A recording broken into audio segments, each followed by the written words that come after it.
ቀላል ቦታ አይደለም። አጥፍቷም ለመገሰጽ ሳይሆን ክፋት አይደለም አባቶች በምትለው አንጀታችን ሰበረ።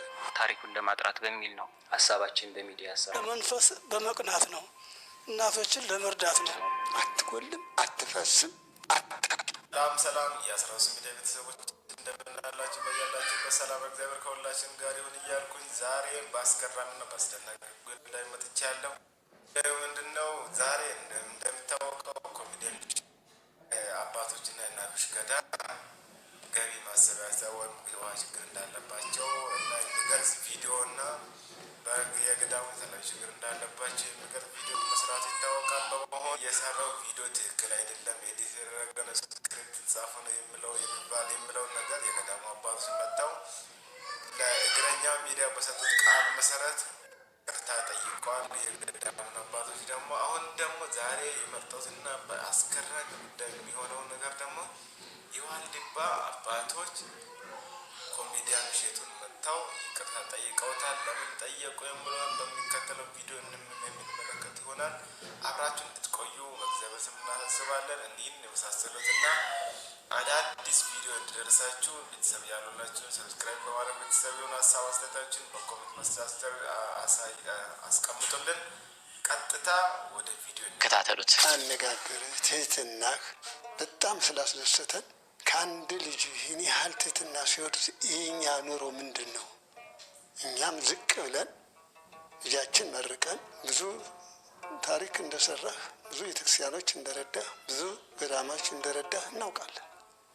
እንኳን ይህን ታላቅ ገዳም ትበድለዋለህ ወይም ታጠፋዋለህ ብለን በፍጹም አናስብም። እንዲያው ካለማወቅ የተነሳ የታሪክ ችግር እንዳይበላች ከሚል እንጂ ልጃችን አንድም ነገር ገዳሙን እንደማትነካው እንዳልተነካም እናውቃለን።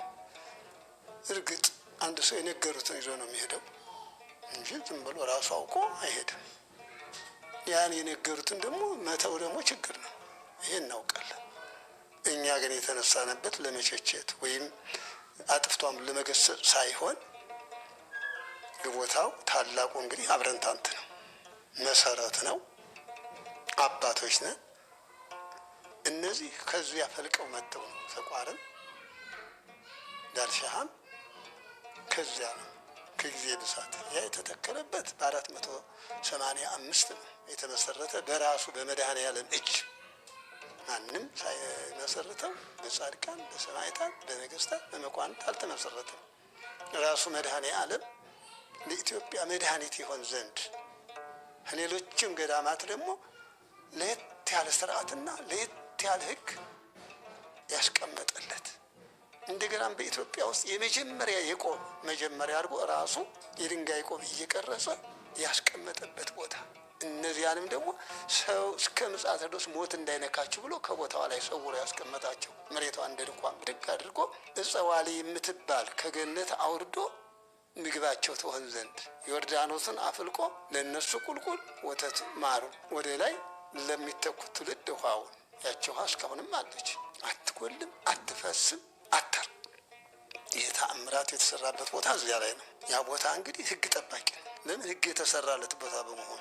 እዚያም በኋላ አቡነ ሳሙኤል የመጡት በ1319 ከአቡነ ሳሙኤል ወደዚህ ነው። እንግዲህ እነዚህ ሰቋርም ዳልሻሃም ታሪክ አላቸው።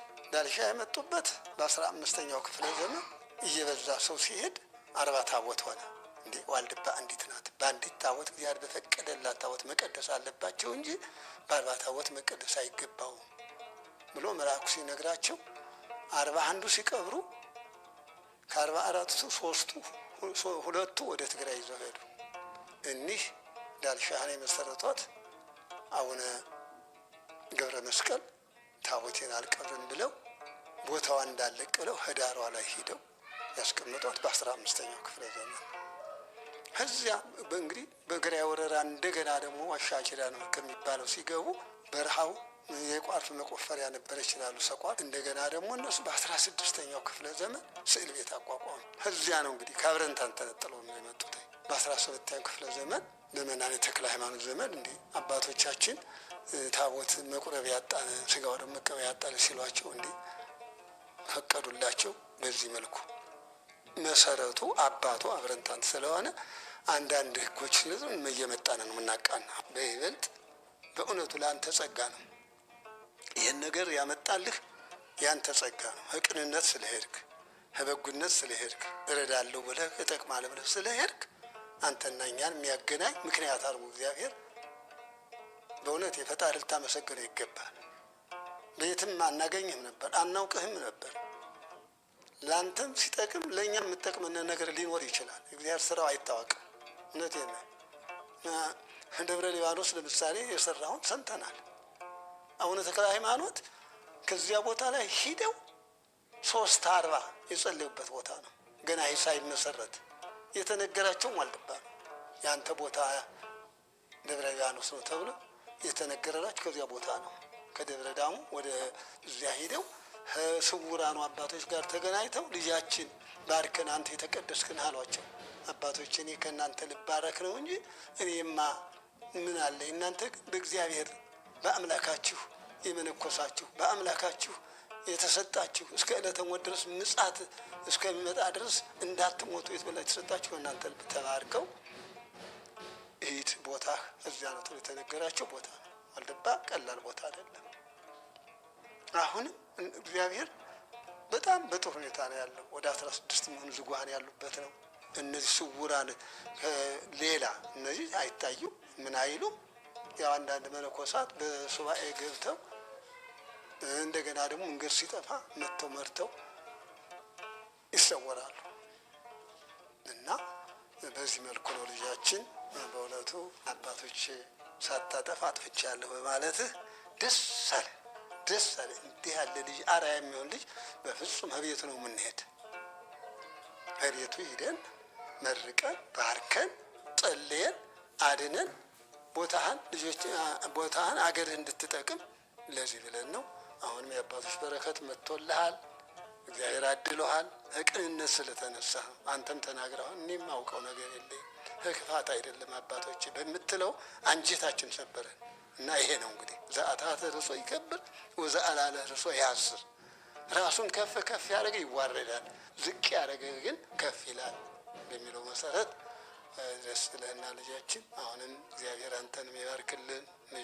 ልጆች ወልደህ እንደሆነ ልጆችን ይባርክልን።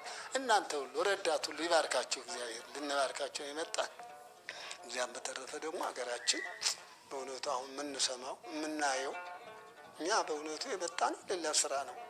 የአገዳም እንደምታየው በረሃ ነው፣ ሰው አይሄድበት ምን አይሄድበት። በተለይ አብረንታን ትረቅ ያለ ነው፣ በጣም ከሰው የራቀ። እነዚያም ሰቋርም ዳልሻም ቅርቦች ናቸው። ያ ግን በመኪና መንገድ ከተው የ12 ሰዓት መንገድ ሰው የሚገኝበት እህል የሚበላበትን የ8 ሰዓት የ9 ሰዓት መንገድ እነዚህ እናቶች ያሉበት ቦታ ከ7 ቦታ አለን። የኛ እናቶች ማለት ነው። 7 ሞፈር ቤት አለ። አሁን እንዳየኸው እንደዚህ እንደ እናቶች ከማዶ የኛው ርቀቱ ገዳሙ ያለበትና እነዚህ እናቶች ያሉበት የ7 ሰዓት መንገድ በምስራቅም በምዕራብም ካሉት እዚያች እህል እንዳይሻገርባት ኃጢአት እህል እንዳይበላባት የሞቀ የደመቀ እንዳይለበስባት የጣመ የላመ እንዳይበላባት ብሎ ያችን ቦታ ቀድሶ የሰጣቸው አባቶቻችን ያሉበት ቦታ ነው። ለአንተም ጸጋ ነው የሰጠህ እግዚአብሔር አድሎሃል። በእውነት የታድልሃል። ምነው ጥሩ ስራ ስለምትሰራ ነው። ወደፊቱ ይቀድስህ፣ ገዳማትን ምትረዳ ያድርግ። በእውነቴ ነው ጥሩ ስራ እየሰራ ነው ያለ።